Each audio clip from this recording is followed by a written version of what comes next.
বন্ধু যখন গ্রেপ্তার হইয়া আমার বাড়ির সামনে দিয়া অ্যারেস্ট হইয়া জেলে যায়, ফাইটা যা আমার পরান্ডা ফাইটা যা। বন্ধু, খুব আমার কে বন্ধু খালা একটু বালা মতো নাকি গান টান শুনাই যে। আর আপনারা চিন্তা করেন না যে যারা জেলা আছেন আপনি ঘরে জব্বর বালা এরা গান শুনাইব। আর আপনারা তো অন্ধকারে থাকতেই পারতেন না, এখানে তো খাঁচার মধ্যে কারেন্ট লয়ে গেছে। আরে বাতাস আর খালি বাতাস আর বাতাস।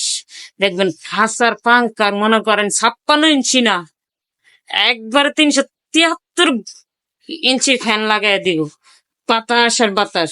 আর বাতাস বেশি লাগতো না, কারণ হয়েছে কি, আপনি যখন মনে করেন গান শুনবেন তখন একবারে নির্জুম ঘুম হইব।